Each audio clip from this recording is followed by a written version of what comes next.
Hello everyone, welcome to GATE academy. मैं हूं आपका एजुकेटर संकल्प तिवारी। और जैसे कि लास्ट वीडियो में हमने प्रीवियस ईयर्स क्वेश्चन की सीरीज स्टार्ट की थी, जिसमें हमने लगभग अभी 50 क्वेश्चन कर चुके हैं। तो आज हमारा नेक्स्ट 25 क्वेश्चन इस वीडियो में हम लोग कंप्लीट करेंगे। जो हमारी शिफ्ट 1 का पेपर का चल रहा था 2019 का, उसी पर ही हम लोग आज डिस्कस करेंगे। तो आइए शुरू करते हैं आज का वीडियो। और उससे पहले मैं आपको बता दूं कि आरआरबी जेई 2024 के लिए सीबीटी 1 और सीबीटी 2 के लिए गेट एकेडमी ने कोर्स लॉन्च किया है, जो कि सिर्फ और सिर्फ 777 में, जिसमें आपको कंप्लीट सीबीटी 1 और सीबीटी 2 का कोर्स मिल जाएगा। इसकी खासियत यह है कि आप सीबीटी 1 के साथ साथ सीबीटी 2 की भी प्रिपरेशन कर सकते हैं, क्योंकि आप अगर लाइव क्लासेस कहीं पे भी ज्वाइन करते हैं तो सिलेबस कंप्लीट होने में टाइम लगेगा। आप वहां पे सीबीटी 1 के साथ साथ सीबीटी 2 की जो प्रिपरेशन है उसको पैरेलली आप नहीं कर पाओगे। और एक और मैं बात बता दूं आपको कि आरआरबी जेई 2024 का फॉर्म 30 जुलाई से लेकर 29 अगस्त तक है। आपको कोशिश करना है कि इससे पहले आप फॉर्म फिल कर लो। और फॉर्म फिल करते समय जो भी आपको क्वेश्चंस हैं, जैसे कि किस जोन से फॉर्म फिल करना है, क्या डिपार्टमेंट प्रेफरेंस क्या होना चाहिए, और मेडिकल स्टैंडर्ड्स क्या होने चाहिए, इन सब पर मैंने वीडियो बनाया हूं, आप हमारे चैनल में देख सकते हैं। तो आज का वीडियो हम लोग स्टार्ट करते हैं। जो हमारा डिस्कशन चल रहा था प्रीवियस ईयर्स क्वेश्चन का, उसमें पहला क्वेश्चन कि the crossing angle at the level crossing of road rail crossing should not be less then. ठीक है, जनरली जो आपकी रेलवे क्रॉसिंग रहती है, जनरली आप जहां पे भी देखते हो तो आपको कितनी एंगल दिखता है, यहां से रेलवे क्रॉसिंग जा रही है और आपकी रोड है, लगभग आपको कितना 90 डिग्री दिखता है। ठीक है, 90 डिग्री, लगभग 90 डिग्री होता है। ठीक है, हर जगह आप इंडिया में जनरली देखे होंगे। ठीक है, तो मिनिमम किससे उससे कम नहीं होना चाहिए, तो वो है आपका 45 डिग्री। ये एक नया क्वेश्चन है आपके लिए, नोट कर लेना, वो है आपका 45 डिग्री। ठीक है, the crossing angle at level crossing of road rail crossing should not be less than 45 degree. Next question देखते हैं। आरसीसी में पढ़ते ही हो या आप ये क्वेश्चन, नहीं पढ़ते तो इसका मैं सॉल्यूशन आप लोगों को किसी किसी दिन करा दूंगा जब मैं आरसीसी स्टार्ट करूंगा। कि according to the concept of limit state design as per IS 456/2000 the probability of failure of a structure, तो वो कितना होता है, वो आपका हो जाता है 0.0975। ठीक है, बहुत लंबा कॉन्सेप्ट है, अभी पूरा उसको मैं यहाँ पे एक्सप्लेन नहीं कर पाऊंगा उस पूरी चीज को। इसको अलग से मैं आरसीसी का जब टॉपिक स्टार्ट करूंगा वहां पे मैं आपको ये एक्सप्लेन कर दूंगा। ठीक, उसके बाद हम बात करें what is the conveyor system used for transporting loose material, ठीक है, like soil, ores, coal, concrete without the need for full total enclosure। वो कौन सा ट्रांसपोर्ट करने वाला सिस्टम है जो कि लूज मटेरियल जैसे कि मिट्टी हो गई, ओर्स हो गए, कोल हो गया, कंक्रीट हुआ, उसको हम लोग यूज करते हैं, वो मेथड को यूज करते हैं without the need for full total enclosure. तो उसमें ना तो स्क्रू आपका यूज होता है, ना तो बकेट आपका यूज होता है, उसमें आपका बेल्ट कन्वेयर यूज होता है। आप ये देख सकते हो बेल्ट कन्वेयर, पिक्चर में जानबूझ के दिखा रहा हूं कि आपको पता चले कि कैसे होता है बेल्ट कन्वेयर। इससे आप क्या करते हो, कंक्रीट को भी कई बहुत सारी चीजें आपकी, ओर्स हो गया, कंक्रीट हो गया, ये सब इसमें ट्रांसपोर्ट होता है, इस प्रकार से ट्रांसपोर्ट होता है। क्लियर। उसके बाद आगे हम लोग बढ़ते हैं। नेक्स्ट क्वेश्चन पूछ रहा है the common type of staircase in building with two consecutive 90 degree direction changes at mid landing slab level is.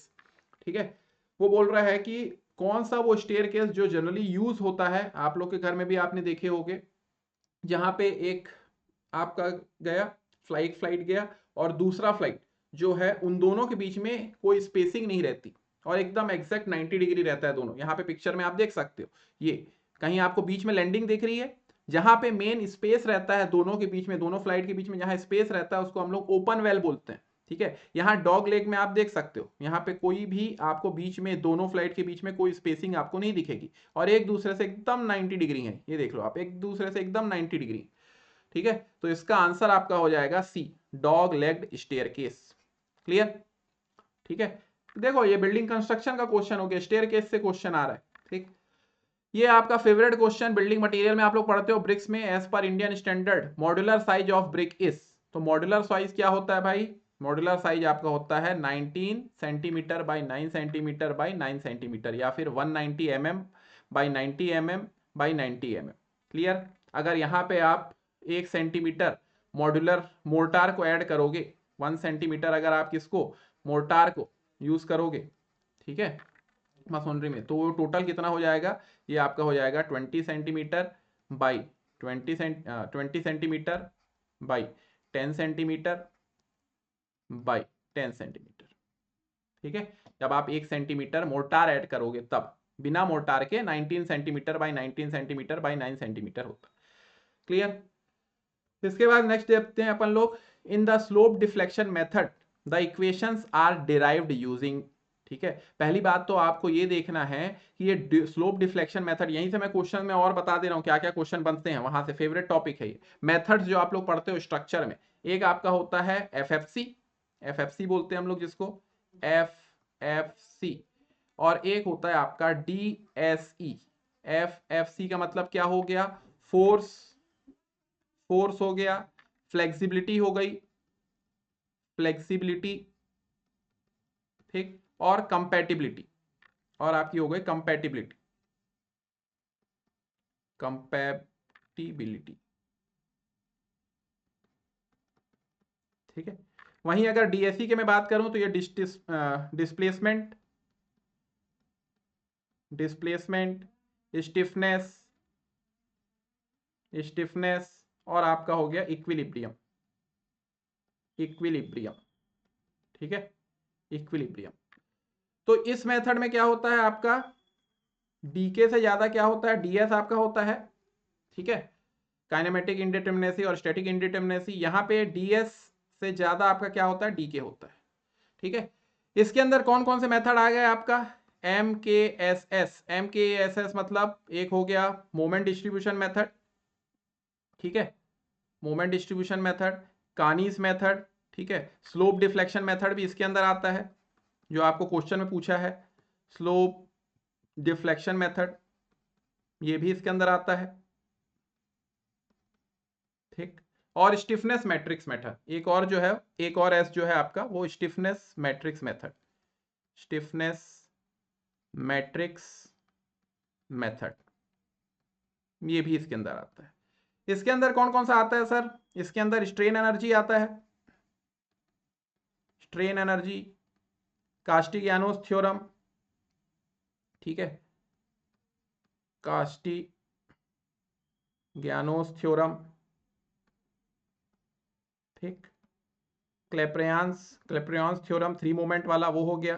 ठीक है, और आपका हो गया कॉलम एनोलॉजी, कॉलम एनोलॉजी। ठीक है, ये सब आपको यहां से क्वेश्चन बनते हैं, कौन सा जो स्लोप डिफ्लेक्शन है बार बार पूछा, डिस्प्लेसमेंट मेथड के अंदर आता है। ठीक है, स्ट्रेन एनर्जी हो गया, कास्टिग्यानोस थ्योरम हो गया, क्लेपरांस थ्योरम हो गया जो 3 मोमेंट वाला, वो भी आपका फोर्स, फ्लेक्सिबिलिटी, कंपैटिबिलिटी में आता है। ठीक है, क्वेश्चन क्या पूछा है आपसे, स्लोप डिफ्लेक्शन मेथड की जो इक्वेशन है, अब आपको ये बताना है कि इक्वेशन कैसे आती है। ठीक है, इक्वेशन क्या है इसकी, जनरली आप इक्वेशन लेके चलोगे, M A B that is equal to fixed end moment उसका प्लस 2EI/L, ठीक, 2 theta A plus theta B, theta A plus theta B minus 3del/L, ये होती है इक्वेशन स्लोप डिफ्लेक्शन मेथड में, इसमें हम लोग निकालते हैं। ठीक है, तो स्लोप डिफ्लेक्शन मेथड की ये जो इक्वेशन है ये कहां से डिराइव हुई है, ये आपकी डिराइव हुई है मोमेंट एरिया थ्योरम से। स्ट्रक्चर में आप लोग पढ़ते हो ये कहां से डिराइव हुई है, मोमेंट एरिया थ्योरम से। Double integration method slope and deflection में आप लोग यूज करते हो। ठीक है, मोमेंट एरिया थ्योरम भी, कास्टिग्यानोस थ्योरम, इन सब पर हम लोग स्ट्रक्चर में पढ़ते हैं, बहुत इंपॉर्टेंट टॉपिक हो जाता है। तो स्लोप डिफ्लेक्शन मेथड की जो इक्वेशन है वो कहां से आई है, मोमेंट एरिया थ्योरम से आई। ठीक है, उसके आगे नेक्स्ट हम लोग देखते हैं कैविटी वॉल। ठीक है, ये आप डायग्राम में देख सकते हो, कैविटी वॉल हम लोग जनरली किसको बोलते हैं, जनरली दो वॉल के बीच में हम थोड़ा सा गैप देते हैं। ठीक है, वो कैविटी वॉल है, यहाँ पे आपको दिख रही है डायग्राम में, एक आउटर वॉल है एक इनर वॉल है, बीच में आप लोग गैप दिए हो, दैट इज कैविटी वॉल। ठीक है, ऊपर कोपिंग है। तो देख सकते हो कि cavity wall is generally provided, क्यों हम लोग कैविटी वॉल प्रोवाइड करते हैं, एक तो साउंड इंसुलेशन आप लोग पढ़े ही हो, साउंड इंसुलेशन हो गया, हीट इंसुलेशन हो गया, और प्रिवेंशन ऑफ डैम्पनेस, इन सब से बचने के लिए हम लोग क्या प्रोवाइड करते हैं, कैविटी वॉल प्रोवाइड करते हैं। तो इसका आंसर क्या हो जाएगा, इसका आंसर हो जाएगा आपका ऑल ऑफ द अबव, मतलब ऑल ऑप्शंस आर करेक्ट, जितने भी ऑप्शंस दिए हैं वो सब इसका आंसर हो जाएगा। क्लियर। ठीक, नेक्स्ट अपन बात करते हैं, Honey combing defect in RCC member is caused by, Honey combing defect क्यों होता है, ये आप देख सकते हो, ये आपको कॉलम का डायग्राम दिख रहा है, इस प्रकार का जो होता है आपका हनी कॉम्ब होता है। ठीक है। तो ये हनीकॉम्ब तब होता है जब आप अच्छे से प्रॉपर कॉम्पैक्शन ना दिए हो, ठीक है। तो जब हम अच्छे से कॉम्पैक्शन नहीं करते तो उस कारण से क्या होता है, हनीकॉम्ब होता है, ठीक है। इस प्रकार से आपको दिखा होगा डायग्राम, ठीक है। ये डायग्राम मैं इसलिए बता रहा हूं कि ताकि आप विजुअलाइज कर सको, ठीक है। तो इसको हम लोग क्या बोलते हैं, हनी कॉम्बिंग बोलते हैं, और ये इन प्रॉपर कॉम्पैक्शन के कारण होता है। नेक्स्ट बात करते हैं, ठीक है। Mangalore tiles belong to category of, ये आप जानते होंगे कि कर्नाटक में एक जगह है मैंगलोर करके, वहां पे आप वहां जाओगे तो इस प्रकार के आपको टाइल्स दिखेंगे, इस प्रकार के घरों के ऊपर ऐसे टाइल्स दिखेंगे आपको, साउथ की मूवी वगैरह देखे होंगे, तो इसको मैंगलोर टाइल्स बोलते हैं। ये मैंगलोर टाइल्स किसके अंदर आता है, ये कॉन्क्रीट टाइल्स है क्या, देखते ही समझ में आ रहा है ये कोई कॉन्क्रीट टाइल्स नहीं है। स्लेट टाइल्स है क्या, बिल्कुल नहीं है। मोसैक टाइल्स है क्या, बिल्कुल नहीं। ये आपका आ जाता है बर्न्ड क्ले टाइल्स में। ये किसके अंदर आ जाता है, बर्न्ड क्ले। डायग्राम इसलिए मैं दिखा रहा हूं आपको, burned clay tiles. Clear. Next अपन बात करते हैं, the chloride content of public water supply should not be. अब भाई ये आ गया आपका इन्वायरमेंट का क्वेश्चन, बहुत बढ़िया क्वेश्चन, ठीक है। यहाँ पे आपको मैं बार बार बोलता हूं कि AEJ की आप तैयारी कर रहे हो तो वहां पे आप जो भी आपकी परमिसिबल लिमिट्स हैं, जो एक्सेप्टेंस लिमिट है और जो कॉज ऑफ रिजेक्शन है, उसको अच्छे से देखो, ठीक है। तो क्लोराइड कंटेंट की जो एक्सेप्टेंस लिमिट होती है वो आपकी होती है 250 मिलीग्राम पर लीटर, ठीक। और कॉस्ट ऑफ रिजेक्शन जो होती है वो होती है 1000 मिलीग्राम पर लीटर, ठीक। अब क्योंकि क्लोराइड की बात आ रही है, इससे हम लोग पता करते हैं, ठीक है। और इससे अगर हम इसको टाइट्रेशन में टाइट्रेशन करते हैं, और वो टाइट्रेशन के मेथड का नाम बताना है आपको, उसके मेथड का नाम है मोहर्स मेथड, ठीक। वो मेथड का नाम क्या है, मोहर्स मेथड। और टाइट्रेंट क्या यूज करते हैं, टाइट्रेंट क्या यूज करते हैं, टाइट्रेंट हम लोग यूज करते हैं AgNO3, ठीक। सिल्वर नाइट्रेट यूज करते हैं। और इंडिकेटर क्या यूज करते हैं भाई, इंडिकेटर। ये सब यहां सबसे क्वेश्चन ऐसे आपको इस तरीके से आपको पढ़ाई करना है, एक ऑब्जेक्टिव से बाकी क्वेश्चन आपको लेके चलना है। पोटेशियम डाइक्रोमेट, ठीक है। क्या यूज करोगे आप, पोटेशियम मतलब K2Cr2O7, पोटेशियम डाइक्रोमेट, ये आप यूज करोगे। क्लियर। तो इसका आंसर क्या हो जाएगा, chloride content of public water supply should not exceed, acceptance limit के बारे में पूछ रहा है, 250 मिलीग्राम पर लीटर। क्लियर। आपको अब कमेंट सेक्शन में बताना है कि कलर कहां से कहां चेंज होता है, क्या से क्या कलर चेंज होता है, आपको कमेंट सेक्शन में बताना है इस क्वेश्चन का आंसर, ठीक है। नेक्स्ट अपन बात करते हैं, ये थोड़ा फिजिक्स का क्वेश्चन डाल दिए यहाँ पे, to get diminished virtual and erect image of a tall building which mirror is used. कौन से प्रकार का मिरर हमको मिलता है, कौन सा प्रकार का मिरर हम यूज करते हैं, कैसी इमेज के लिए, वर्चुअल और इरेक्ट इमेज के लिए, ठीक है। डिमिनाइज्ड, वर्चुअल और इरेक्ट, तो इसको आप लोग ऑप्टिक्स में पढ़े होंगे, फिजिक्स में, ठीक है। इसको डेफिनेटली आप अभी CBT 1 की तैयारी कर रहे हो तो ये टॉपिक को अच्छे से करना, यहां से क्वेश्चन बनेंगे। तो इसका आंसर हो जाएगा convex mirror. Clear, convex mirror. Next अपन बात करते हैं, which of the following statement is correct about remote sensing, ठीक है। तो remote sensing, the basic property use to identify the objects is called signature, सही है ये।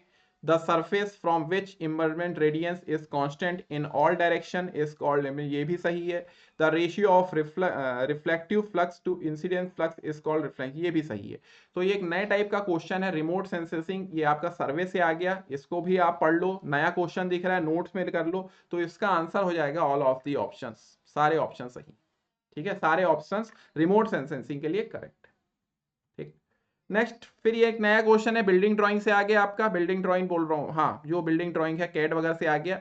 आप देख सकते हो इस प्रकार के क्वेश्चन आ रहे हैं, the centre line and section line, इसलिए मैं बार बार बोल रहा हूं, आपको पैटर्न को समझना है। आप ये सोच के मत चलो कि सर मैं गेट में मेरी बहुत अच्छी रैंक है, ESE में बहुत अच्छी है, तो या उसकी मैं बहुत अच्छी प्रिपरेशन कर रहा हूं तो मेरे से RRB JEE आराम से निकल जाएगा, ऐसा बिल्कुल नहीं है, ठीक है। डिप्लोमा लेवल का एग्जाम है, 1 लाइनर क्वेश्चन इस प्रकार से आते हैं, तो आप नोट्स बनाते चलो भाई, जो भी आपको एजुकेटर बता रहे हैं उसको आप सीरियसली लो। क्लियर। तो centre line and section line जो हम लोग बिल्डिंग ड्राइंग में बनाते हैं वो किस प्रकार की पेंसिल से बनाते हैं, तो वो है आपका 3H और 4H, ठीक है, 3H और 4H। नेक्स्ट अपन बात करते हैं, keeping in view the feasibility order of magnitude the preliminary conceptual और बजट एस्टिमेट। बजट एस्टिमेट कौन बनाएगा भाई, किस प्रकार से आपको बजट रखना है अपना, तो आप खुद ही बता सकते हो वो, ठीक है।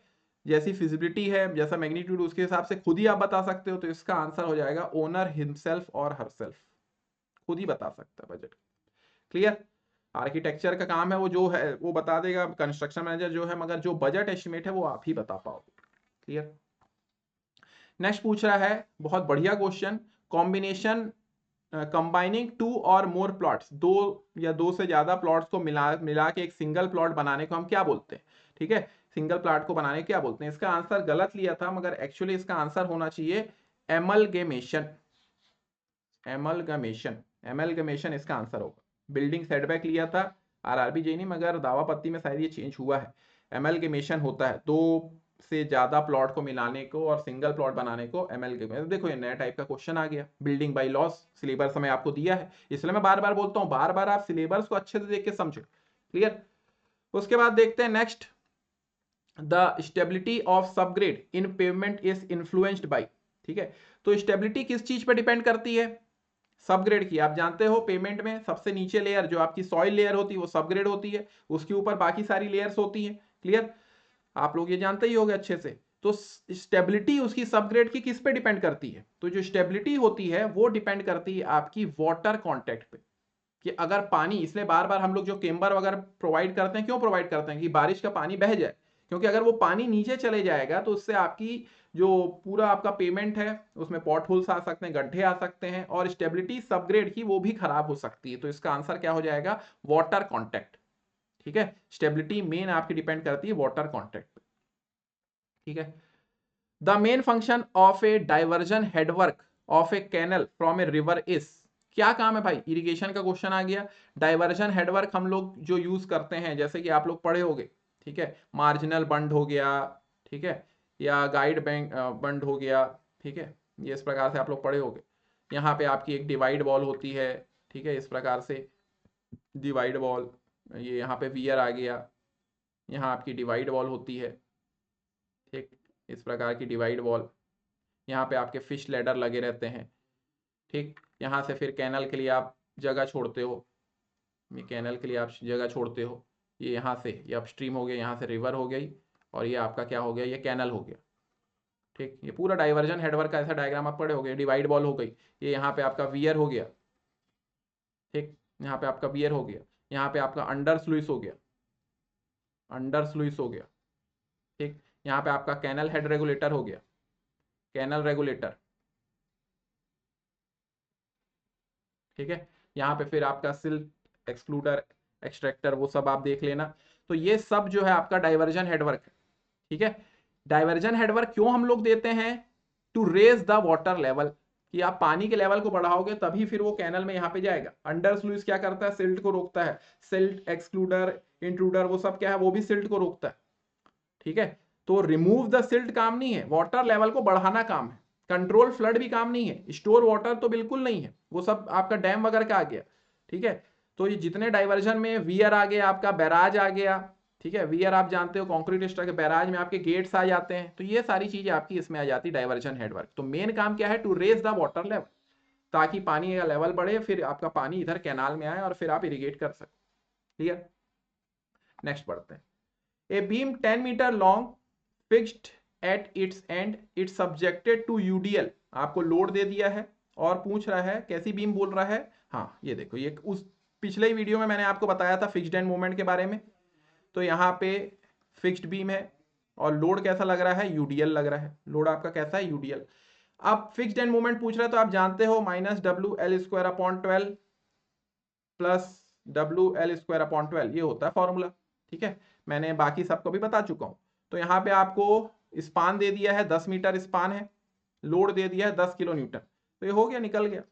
10 × 10 दिया है, × 10, ठीक है, अपॉन 12, ठीक है। तो इसको सॉल्व कर लो, ये आपका हो गया 500, कैलकुलेट करो, और ये हो गया 250/3, और ये आ रहा है आपका, इसको सॉल्व करो तो इसको सॉल्व करने में आ जाएगा आपका 83.33 किलो न्यूटन मीटर, ये आ रहा है। ठीक है, ये आपका आ रहा है। तो मैंने आपको बताया था फिक्स्ड एंड मोमेंट, ठीक है, यही अगर कंसंट्रेटेड लोड लगता तो WL/8 हो जाता या PL/8 हो जाता। और जब ए और बी के लिए भी मैंने बता चुका हूं, तो सोच सकते हो कि स्ट्रक्चर के क्वेश्चन भी अच्छे खासे आए हैं। ठीक है, इस शिफ्ट में। नेक्स्ट आगे बढ़ते हैं, ये फिर इन्वायरमेंट का क्वेश्चन आ गया। इन्वायरमेंट बहुत इंपॉर्टेंट टॉपिक है। विच of the following air pollution control devices has maximum efficiency. ये तो आप बता दोगे देखते ही कि एक तो सबसे कम, आप अगर बात करोगे तो ग्रेविटी की एफिशिएंसी सबसे कम होती है, ठीक है, सबसे कम ग्रेविटी की होती है, क्लियर, सबसे कम ग्रेविटी। उसके बाद अगर अपन बात करें तो साइक्लोन प्रेसिपिटेटर, साइक्लोन प्रेसिपिटेटर इसकी कम होती है। इससे ज्यादा अगर अपन बात करें स्प्रे आ गया, और स्प्रे से ज्यादा बात करें आपका तो इलेक्ट्रोस्टैटिक प्रेसिपिटेटर बहुत माइन्यूट पार्टिकल को भी निकाल सकता है। आपको कमेंट में बताना है वो कितना साइज होता है जिसको इलेक्ट्रोस्टैटिक प्रेसिपिटेटर रिमूव करता है, और इसकी एफिशिएंसी एग्जैक्टली कितनी होती है वो आपको बताना है। और इससे भी अगर बात करें, इससे भी ज्यादा फैब्रिक फिल्टर का भी अच्छा रहता है, फैब्रिक फिल्टर, ठीक है, फैब्रिक फिल्टर का भी आप बताओ कि कितनी साइज तक को वो रिमूव कर सकता है और उसकी एफिशिएंसी क्या होती है। तो यहां पे फैब्रिक फिल्टर नहीं दिया है, तो विच of the following maximum efficiency, तो आपका हो जाएगा इलेक्ट्रोस्टैटिक प्रेसिपिटेटर, ठीक।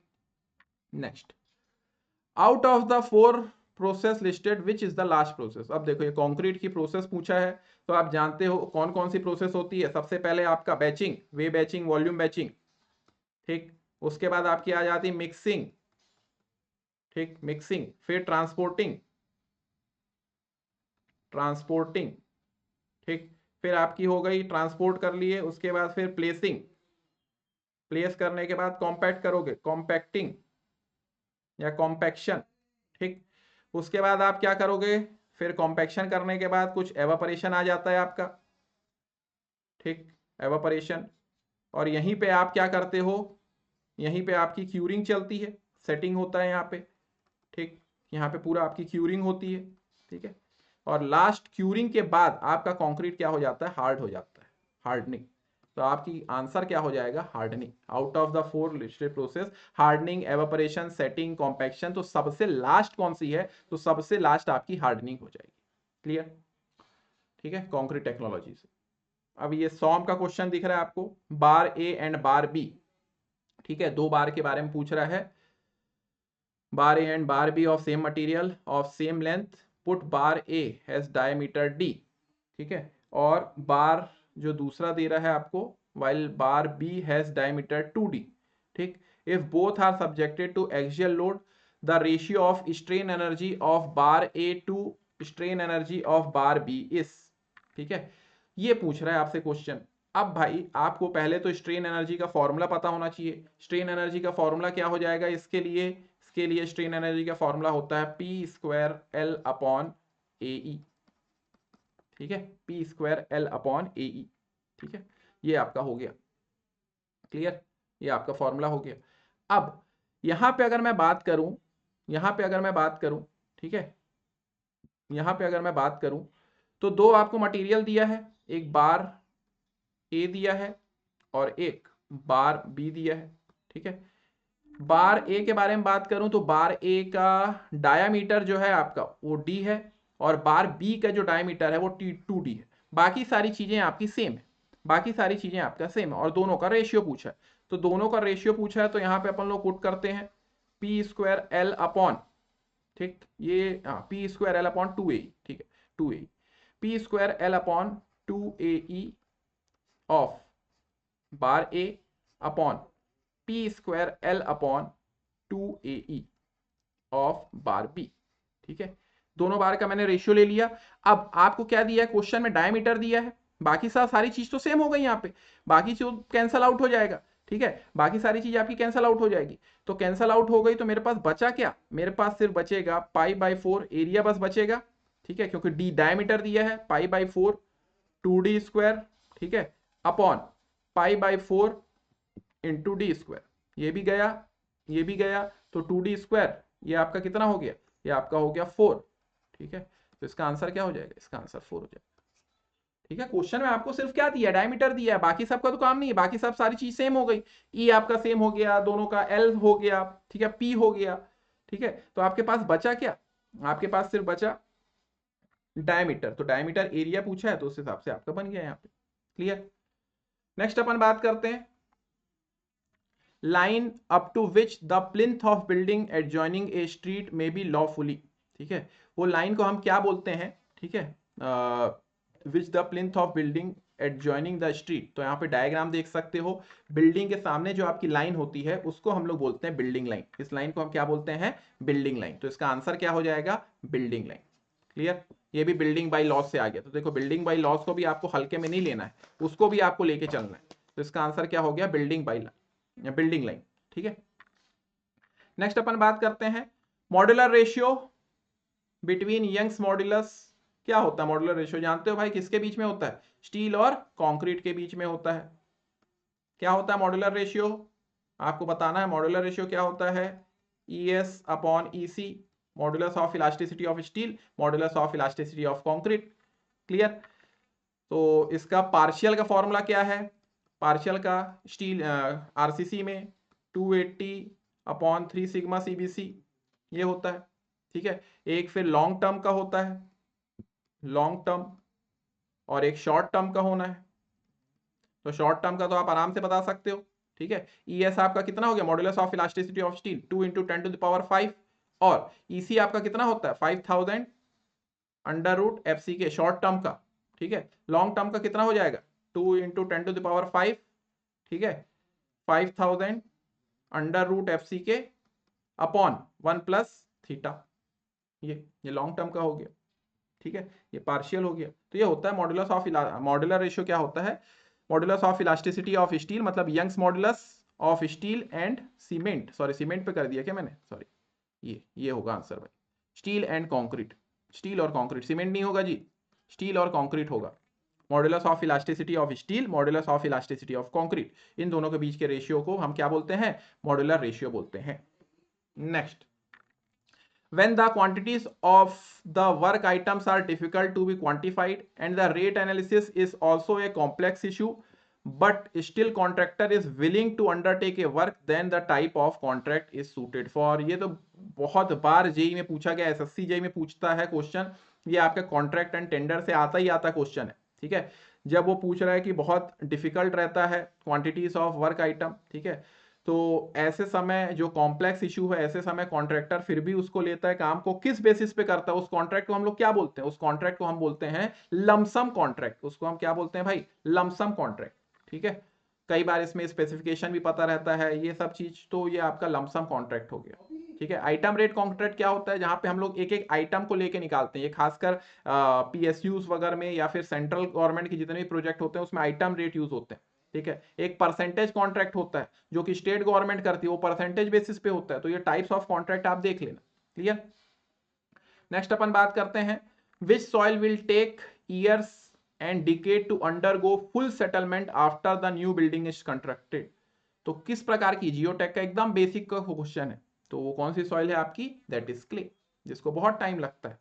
ठीक है, which soil will take years and decade to undergo full settlement after new building, उसको हम क्या बोलते हैं, वो कौन सी सॉइल है, क्ले।